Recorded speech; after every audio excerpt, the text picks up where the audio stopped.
Hi everyone, and welcome to a very sunny but very chilly Sutton Coldfield. This morning I'm going to show you the 5 things you need to do to safely winterise your vehicle as the weather turns colder. Let's go. So, point 1, draining your fresh water tank.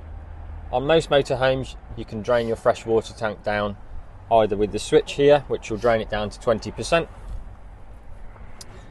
But to empty the last little bit out, what we need to do, on the show sons at least, is get underneath and turn this white tap here, which will drain the last little bit of water out of your water tank.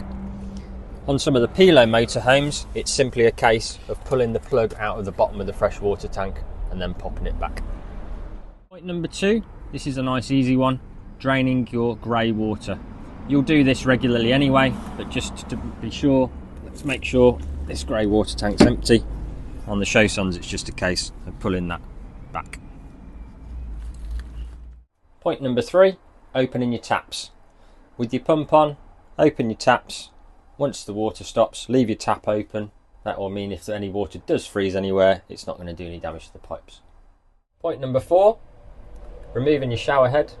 This is a neat trick, so just unscrew your shower head, let the hose dangle down. Any residue water that's left in there will then drain out, and again, if you just open the tap, make sure it doesn't. This motorhome has a thermostatic drain down for the boiler, so at 3 or 4 degrees it will flick round and dump the water out of the boiler for you.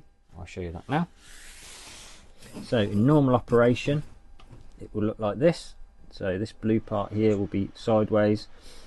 When it flicks round itself, it will end up like this, which you can do yourself if you want to. And it will also pop this blue button out. So when you come to use it again, what you need to do is turn that round and push the blue button back in. That will mean that the water will refill into the boiler and you can carry on using it. So there we go, there's my top 5 tips for keeping your motorhome safe in this cold weather. Have a great week.